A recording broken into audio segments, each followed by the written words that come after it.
Polish football hooligans are renowned for some of the worst violence the game has ever seen. A lot of people have died in this country from the hooligans. They have close links with the extreme right wing and Nazi groups. Your ringtone is a speech of Hitler. And are feared throughout Europe. It really is like martial law has been declared. It's that threatening. I've travelled here to Krakow in Poland to find out why it's such a problem and to come face to face with some of the most violent fans in the business.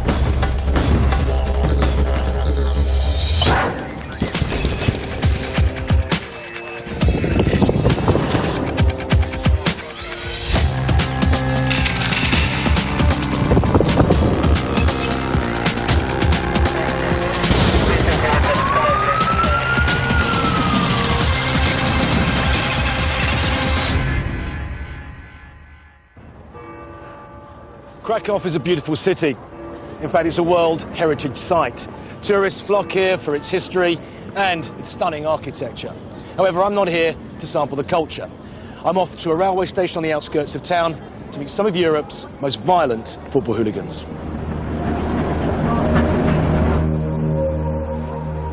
I'm about to get my first taste of the problem here by joining an elite squad of riot police. They're going to make sure that any violence here is immediately stamped out. There's some 300 guys tooling up right now to go to the football match. They've got shotguns, tear gas, batons. They're all wearing body armour. They look more like they're about to invade a country rather than actually police a football match. The visiting Lech Poznan supporters have such a reputation for trouble that they will be met on the outskirts of the city and escorted all the way to the ground.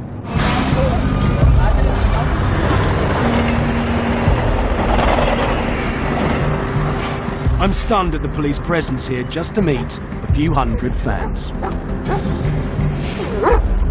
Today, one of the local Krakow teams, Wisła Krakow, are playing Lech Poznan. The Lech supporters have travelled over 400 kilometres to get this far. Once they arrive here, they'll be searched and put onto police buses and driven, escorted to the ground. And I have to say, if I arrived at this railway station, I wouldn't be getting off the train. I'd be staying on it and going home. The shout's just gone down that the train is 5 minutes away, so the guys now putting their helmets on. These guys are not messing about. You can really feel there's an energy here now and an element of that anticipation.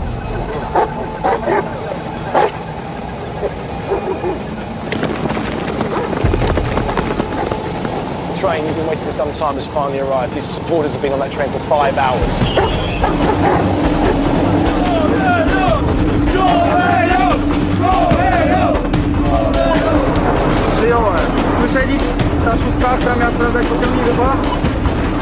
Football hooliganism in Poland is well planned. Amongst the ordinary supporters are the hardline leaders and organisers who coordinate the violence. I expect some of those guys there are trying to hide their faces. Tak to możliwe, to chuligani szyją specjalnie takie ubiory, takie kurtki, gdzie po zapięciu, założeniu kaptura praktycznie nie widać twarzy. Kurtki, które mają na celu uniemożliwić ich identyfikację.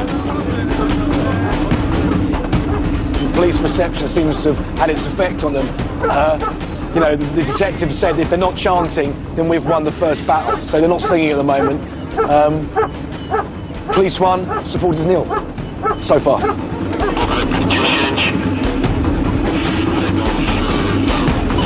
Przechodzić do przodu i do końca, panowie.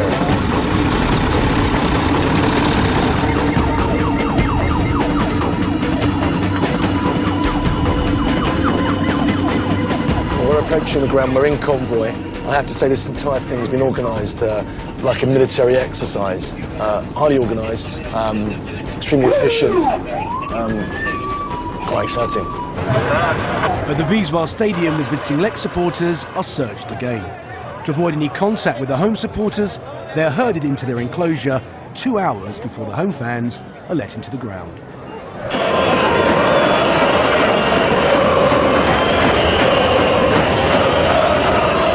The security is so tight that once inside the ground, the Lech supporters are caged in and surrounded by high fences and private security.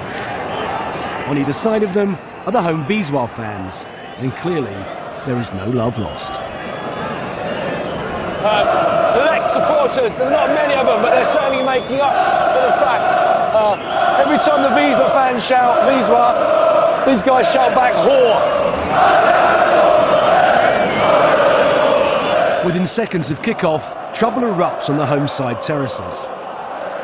Unable to get to the visiting Lech fans, Wisła take on the security guards employed to keep the rival gangs apart. I'm surprised at how quickly the violence escalates. It's a bit in throw. It's only 5 minutes into the game. They've got the tear gas going off. It has seriously kicked off. Police went in there within seconds. They don't hang around here. As the home Wisła fans battle with the security guards, the visiting supporters keep up their chants.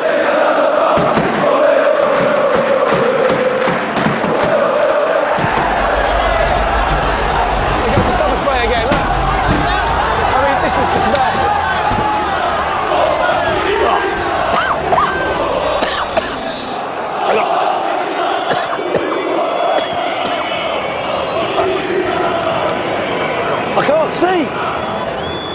I've just got it all in my face. Fuck. The security are crowded into one corner. All the fans have pushed them into the corner and they're threatening them. They're heavily outnumbered.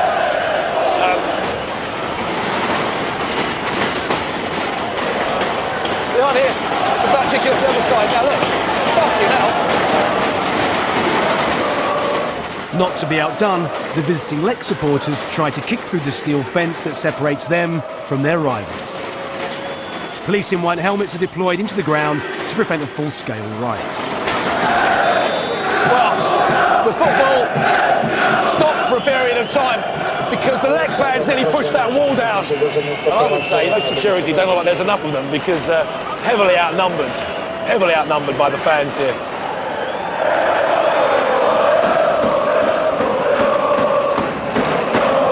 Someone who knows a lot about Polish hooligans is British journalist Bob Graham.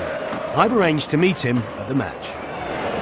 So Bob, what we just saw behind us, was that typical of Polish football? Very normal Saturday afternoon, Saturday evening game. Happens all the time.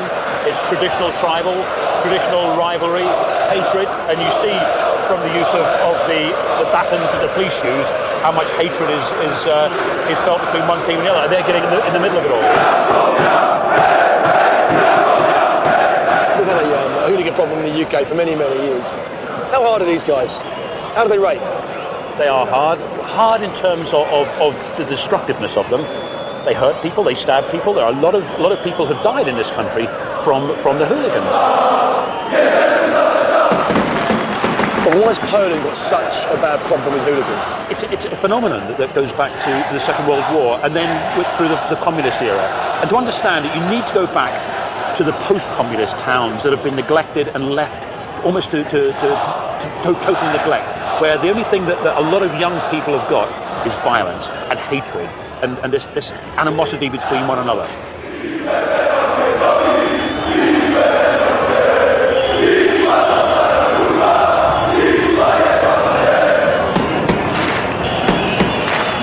It's obvious the violence is endemic. The levels of hatred seem out of control, and I want to find out why.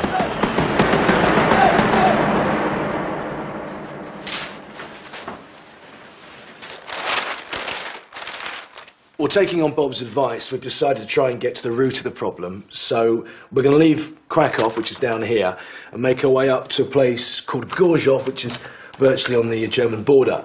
Apparently there's a gang of notorious football hooligans there called the Steel-on Fighters, and we're going to try and make contact with them.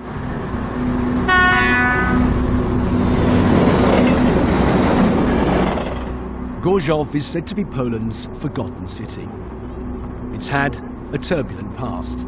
Before World War II, it was part of Hitler's Germany.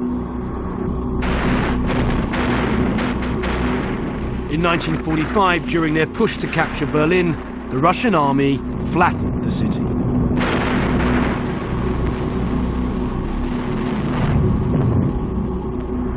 When Gorzów was rebuilt, it fell to the austere eye of the communist planners. This is Poland's grassroots, and home to a gang of hooligans who have a fearsome reputation for violence on and off the pitch. I want to meet them and to find out why they fight and why Poland is struggling to control them. I've been put in touch with a man called Tomek. He claims to have contacts with the local hooligans, the Stilon fighters. But our presence here is already causing trouble. So, what happened to your face? No i z tymi chłopakami, którzy tam zawsze stoją na alejce, po prostu przywitałem się, cześć, cześć. Oni już wiedzieli, że kręcimy tutaj film, co nie się zaczęło tak. Oni byli pijani, ja byłem wstawiony. So, you actually got beaten up because of us? Nie, to były takie może nie z waszego powodu, tylko że bez zaciągnięcia u nich zdania jakiegoś, bez tego. Przez ostatnie 3 lata Stilon zrobił swoją dobrą chuligankę i im woda sodowa do głowy odbiła. Stilon Gorzów may be a third division team, but the Stilon fighters have a reputation for fighting well above their weight. I thought that meeting up with them may have been difficult. I needn't have worried. They already knew exactly where we were. So, how long have you lived here? Ile lat tu mieszkasz? No i cicho, kurwa. I cicho nie będzie. To kurwa nie będzie nagrywane. Chcecie wejść na stadion, to na pewno nie będziecie mnie potrzebne. Nie, weźcie, zaczynajcie. No co nie wejść, co ty myślisz? Wypierdalaj tą kamerę. Wypierdalaj. Starczy, człowieku, nie kończysz, kurwa. Wyłącz tą kurwa kamerę. Wypierdalaj.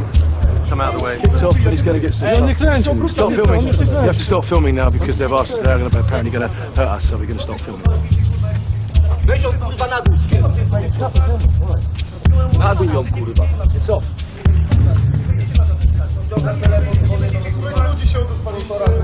It just kicked off, and we've been left in no mind other than the fact that we're really not wanted here. We were talking to Tomek, then all of a sudden one guy turns up, starts pushing the camera, then another one turns up, and obviously that's the way they operate in gangs. Then all of a sudden there was more than 3 or 4, there were about 12 to 15 of them. And they were the Stilon fighters. These are the guys that, the hoolies as they call themselves, for the local football team here. And we thought because we were Tomek we'd be okay, but obviously we weren't. So we've upset them, so we have to leave.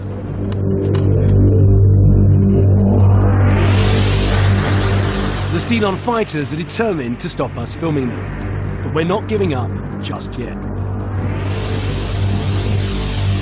Yes, mate. Our research has found that this city has several right-wing groups, some of which are connected to the Stilon fighters. In order to get in with the Stilon fighters, I've travelled to the other side of town, where our research has uncovered some of their neo-Nazi friends.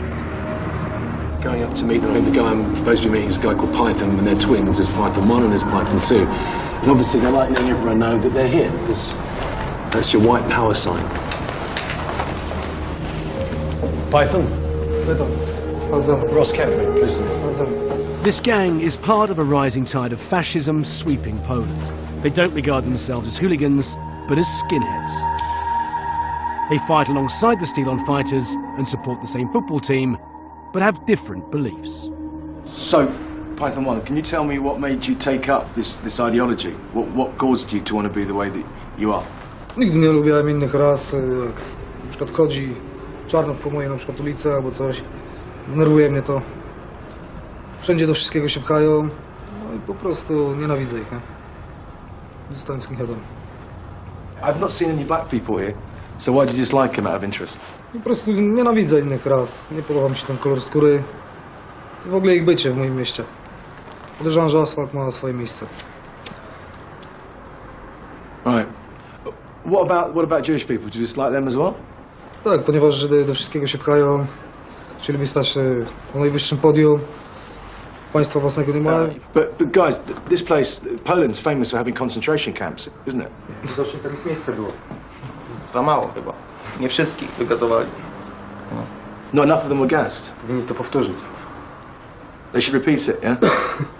You guys are involved with the football guys in the town and you get involved in the punch-ups, is that true? No jest to prawda. Nie? Lubimy sobie też trochę pochuliganić, nie? Jeździmy też na ustawki, no i staramy się, no i dobrze nam to całkiem wychodzi. No liczymy się jakoś, nie? Wiadomo, w naszym województwie i ogólnie słychać się o nas w Polsce. Na mecze jak jeździmy, to każdy przeważnie się obawia, na przykład już teraz. Lubimy adrenalinę po prostu, uwielbiamy to. Można powiedzieć hobby, nie? The communist-backed chemical plant called Stelon used to provide most of the employment in the city. Now unemployment in Gorzów runs at around 20%. Since the collapse of communism, there's been a rapid rise in right-wing groups throughout Poland. The boys are meeting up with other Nazi sympathisers at a local pub, and I've been invited to tag along. Promoting Nazi ideology in Poland is illegal, but here the whole gang are blatantly wearing 88 t-shirts. 8 represents H, the 8th letter of the alphabet. 88 is short for Heil Hitler. I saw a black girl come in there earlier with a white man, and you went up and you told them to leave. Is that the policy here? Tak. To jest to, dążymy, żeby nikt z innych klas po prostu nie wchodził do lokali tam, gdzie my na przykład przysiadujemy, ponieważ sobie nie dzwonimy do tego, żeby ktoś tam siedział. Most of the gang are unemployed, but a few of them earn extra cash by working as bouncers in clubs and bars. Even on a night off, they're prepared to put in a bit of overtime.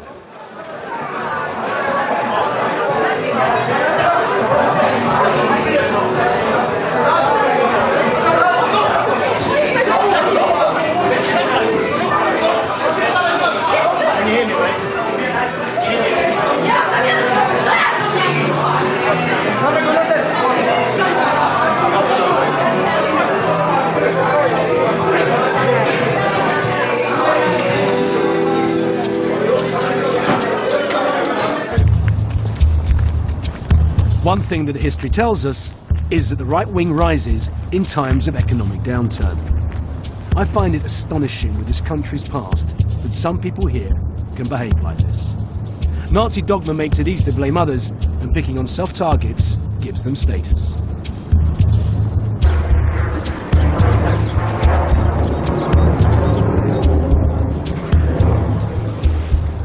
Well, it's the morning after the night before with the neo-Nazis.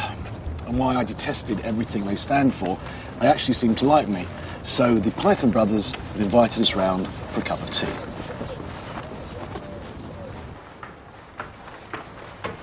Three generations live in the Python household. Here, above a bakery, in a tiny 3-room flat, live 5 adults, a baby, and a dog. How you doing? Hello? Hello. Should we... Oh, yeah, thank you. Come on, dog. Yeah, that's your phone going. That's Sieg Heil. It says Sieg Heil when it goes off. Tak, tak. Your ringtone is a speech of Hitler. Tak, tak. Głos Hitlera. There's some other stuff here. There's a swastika there. And that's an SS armband. And there's a spoon with a German Wehrmacht Nazi stamp on it. And this is Mum, yeah? Pleased to meet you. Dobry, Wieszka. You're very proud of your 2 boys, your 2 twins? No z bliźniaków tak, z chłopaków też, no ale to co robią to nie. Do you get worried? Oczywiście. Czy wrócą, czy nie wrócą, czy komuś krzywdę zrobią. To jest taki instynkt matczyny, to jest... Python 2 makes pizzas part-time. He's the only earner in the household. He, his wife and his baby live in one of the rooms. So how did you 2 meet each other? Koło kiosku, on mieszkał 5 minut drogi ode mnie. Spotkaliśmy się, zaprosił mnie na pierwsze spotkanie i tak się potoczyło stopniowo. And when did you get married? Po pół roku znajomości chyba, bodajże. So it was love at first sight? Tak, z pierwszego widzenia, tak? Nie? Really? And now you've got some big responsibilities, eh, Peter? Znaczy chciałem o tym, zawsze o tym marzyłem i trzeba sobie jakoś radzić. Does it worry you now, you know, him going off to the matches? Boję się, czasem każdy mu wybierać, rodzina albo mecz. A co wybierze, to się pan go spyta. Inaczej nie dałoby się żyć. Nie chcę, żeby dziecko poznało później ojca za kratkami. Ona ma roczek, po paru latach, gdyby on wyszedł z więzienia, no prawdopodobnie by go już nie poznała. Nie znałaby ojca.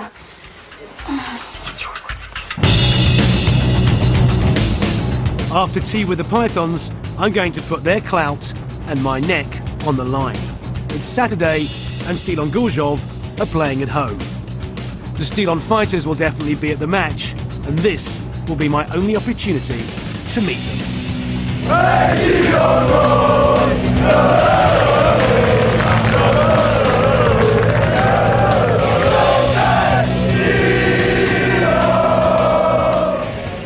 We're heading onto their turf, at their ground, to stand on their terracing.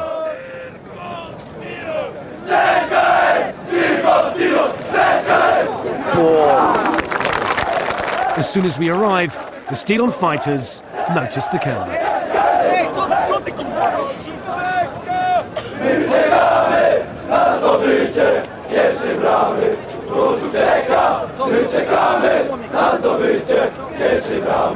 Ja mam wyjebane, co mnie kamerujesz, kurwa, ty gadasz coś, wydaje się kości mogą kamerować? To kto wiedział, kurwa, ej! Guys aren't happy about us being here. Guys in masks with bandanas around their mouths. So they sort of kicking off people having a go at the Pythons because we're here. So it made us seem like a very nice summer's afternoon. But there's a very horrible undercurrent in this place.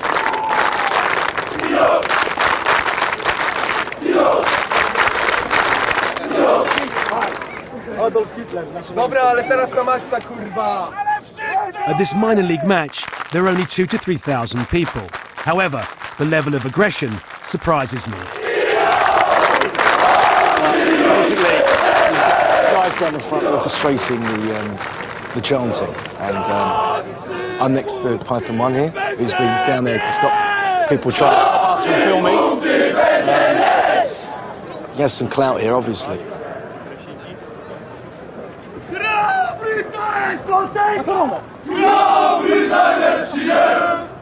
The opposition fans arrive under a heavy police escort. With half-time approaching, it would appear they're less interested in watching the game and more interested in the fight to come.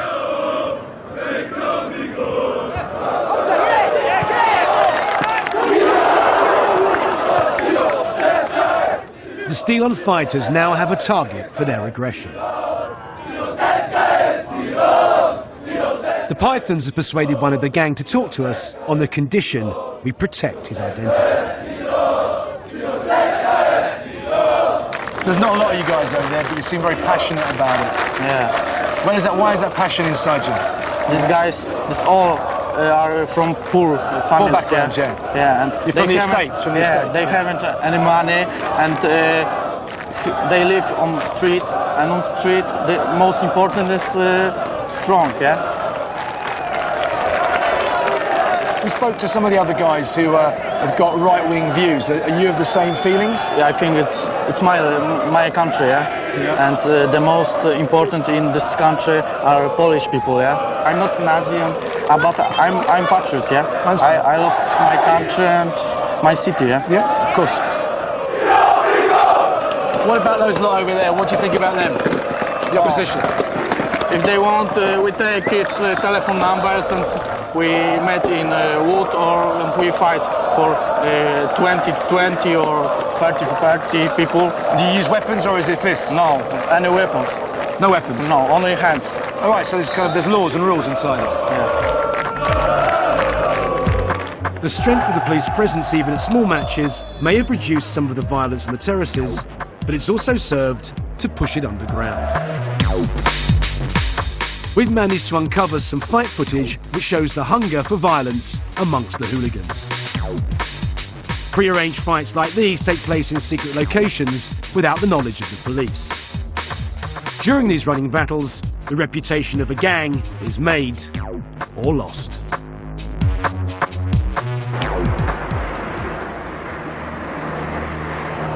I've seen the level of violence that surrounds Polish football and how the right wing have infiltrated the terraces.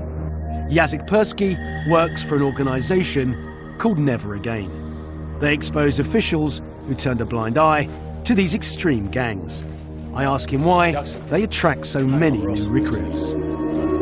They are looking for belonging in a group, you know, to Identity. Yeah, exactly.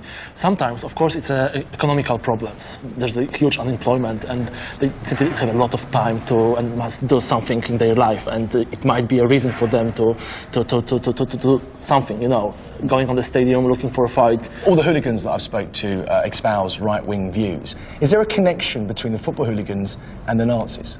Some of the far-right organizations, they've got some, let's say, volunteers, people who are going on the terraces looking for new members. They know that the terraces, they got a very good ground there to spread their idea, their nationalistic and racist idea.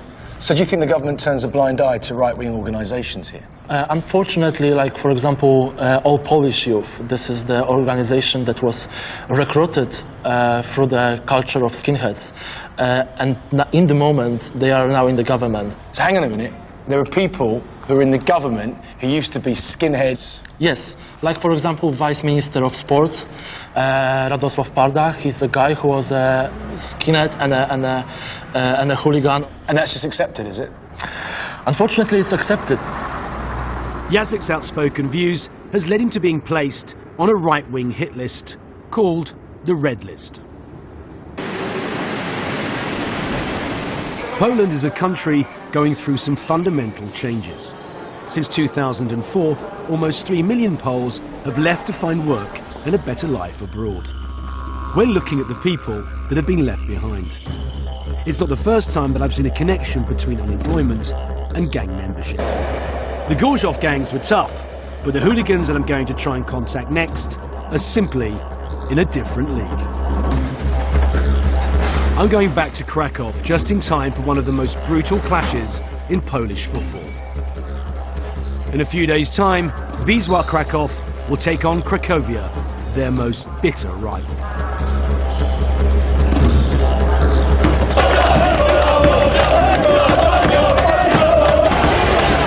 The hooligans of these two teams are the most vicious and the most feared gangs in the country. Here, the hooligans have no rules and there is no honour between enemies. The hatred runs so deep that people are killed. As I walk around, it's obvious that there's a street war being fought here, as the whole city is plastered with graffiti.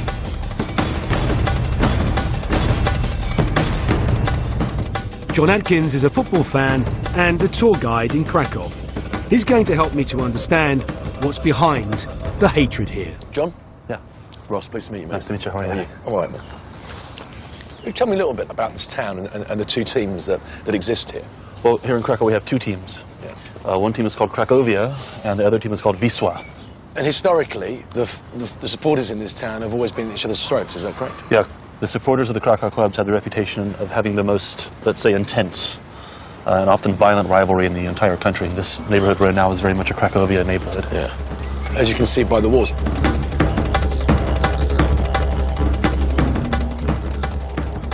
So, John, Cracovia, that's pretty self-explanatory. Right. But something's been written after it, hasn't it? And Yeah, crossed right. out. Over here we can see where a Wisła supporter put kurwa after Cracovia, which means something like whore. So Cracovia whore. But this town differs from other places we've seen in Poland, doesn't it? In terms of the hooligan element. Yeah, that's right. Elsewhere in Poland, there's an informal agreement among supporters not to use weapons when they fight. But here in Krakow they do. Knives, baseball bats, sticks, pipes, anything that can be useful in a fight. And do they have the pre-arranged fights that we've seen in other places? No, they don't. Actually, here in Krakow they have something called polowania, which means like hunting, something like that. And they just go around in packs, 5, 10, 12 people or more, and just look for supporters of the other team to fight with. John and I now cross into a Wisła neighbourhood.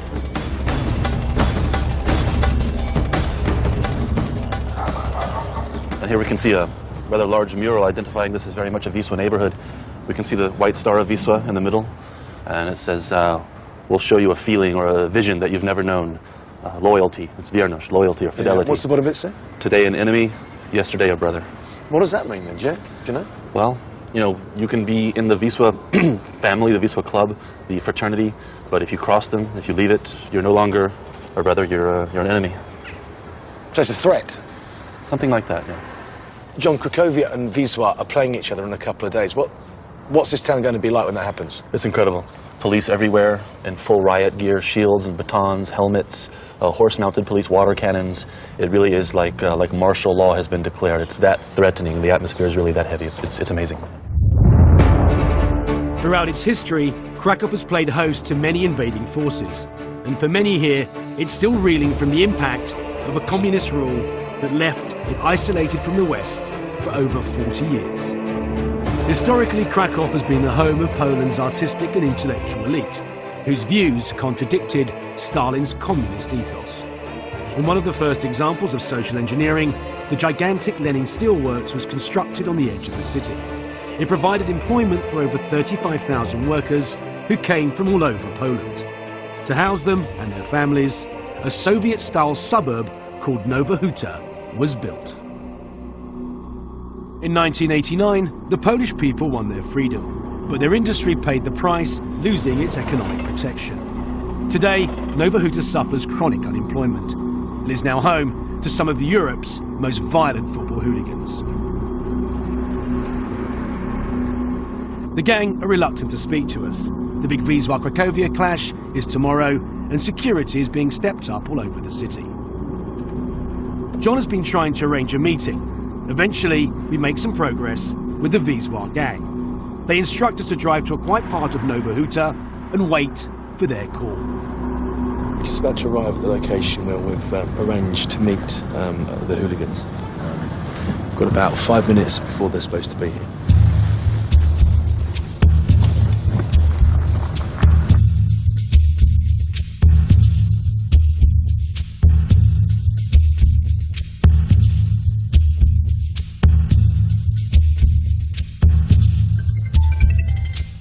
No jak?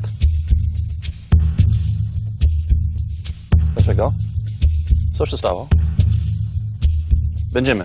All right. Na razie. Cześć. What was that?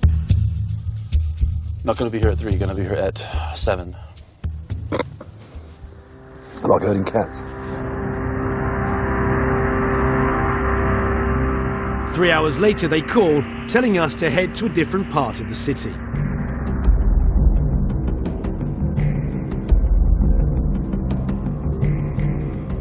We spent weeks tracking down the Wisła hooligans.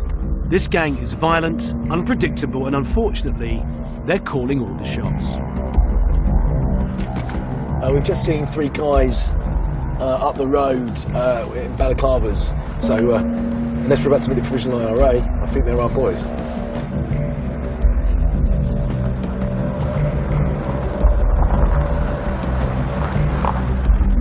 Dobra, więc jeszcze czekamy, tak?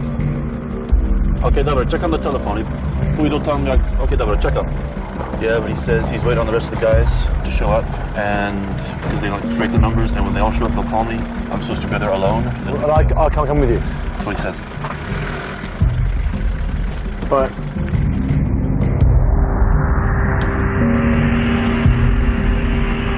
Okay, he says that there are 8 guys there waiting to talk to us. Can we go with them there? We can take the camera with us, yeah? Yeah, we can go now.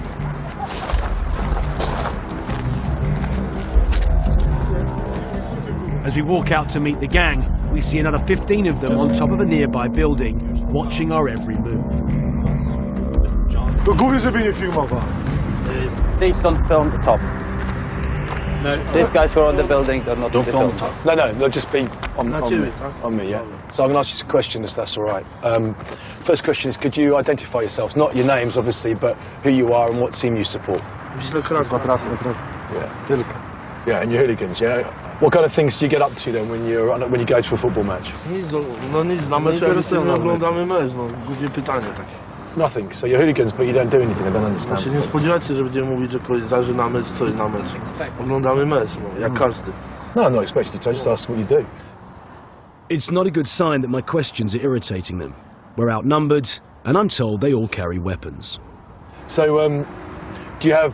Is there another team in this town? Obviously, that you have enemies in this town. A największym wrogiem jest Krakowia. Yeah. Why are they your enemy?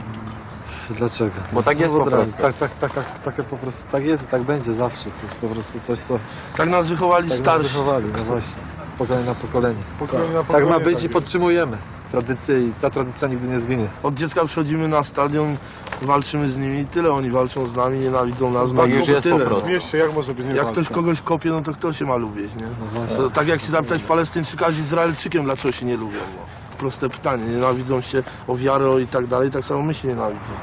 If you were walking down the road on your own and you saw a Krakowian fan, Would you want to attack him? Do you attack him?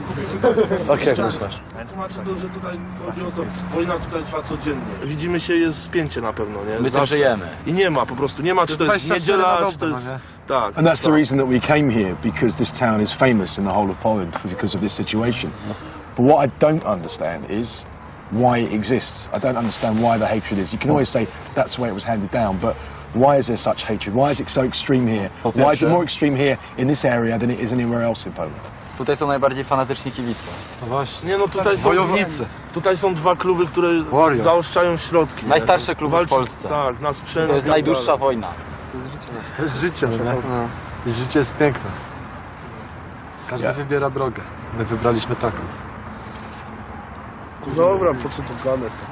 To głupie pytanie. Dlaczego? All right. Sorry about the stupid questions.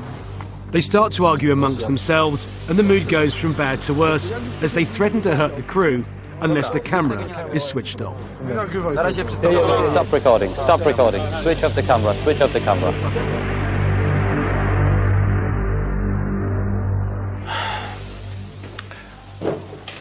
Well, they were pretty intimidating. It seems to me they've actually forgot what they're fighting about. And this ongoing war, I suppose it gives them credibility and identity, a bit of kudos. And without it, well, they probably have nothing. And if that's what they're like on an average day, can you imagine what they're like when the two teams play against each other?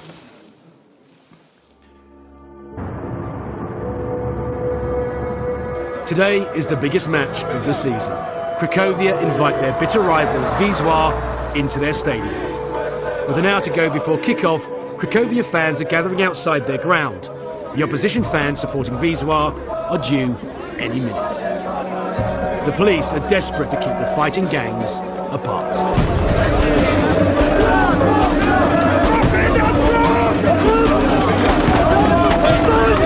Amid massive security, the Wisła fans are bussed in.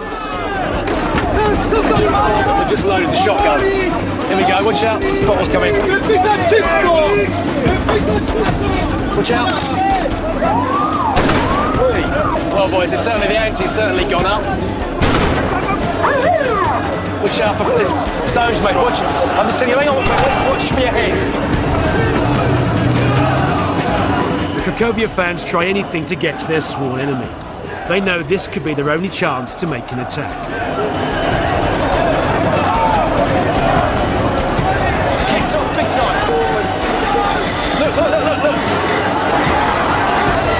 Once inside the ground, they will be kept apart. You see the bottles coming over the top there.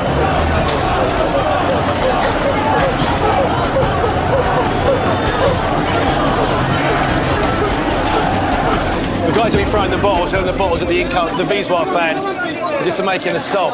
But, but it's let's see what happens now. Let's follow this lot. Oh.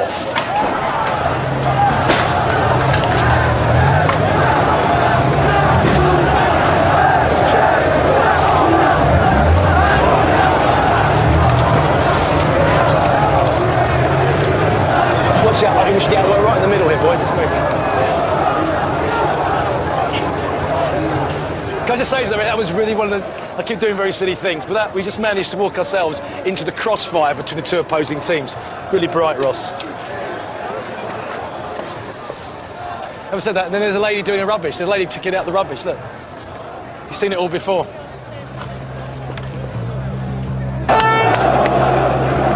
With the game underway, the fans mount an attack. There's a series of flares going back and forth from the Cracovian fans over into the Wisła. Not for the first time in a Polish football match. The game's been stopped. That's the manager of the Cracovian team, and the manager has just been screaming at the fans, the Cracovian fans, to give him and his team a bit of a break.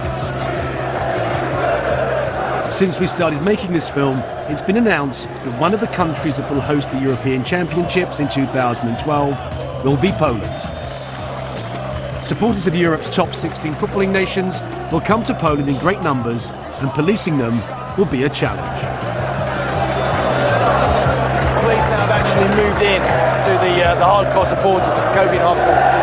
They're actually moving them back in so they can't throw stuff at the Wisla. Here in Poland, most of the real supporters come to show their devotion in an energetic but non-violent way.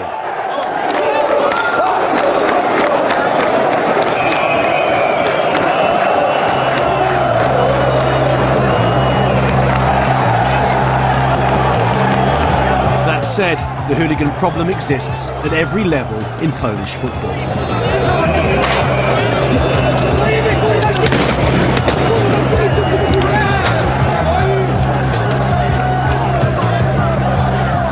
It's easy to blame economic disadvantages or the political climate, but solutions need to be found. In 2012, Europe's top footballers will turn up to play the beautiful game. Advertising and sponsorship will earn Poland millions of euros. I just hope that some of the revenue generated filters downwards to help alleviate some of the social problems that underpin the hooligan element here. The majority of fans are law-abiding and just want to watch a great game of football. Let's hope by 2012 it's their voice that's heard above the hooligan minority.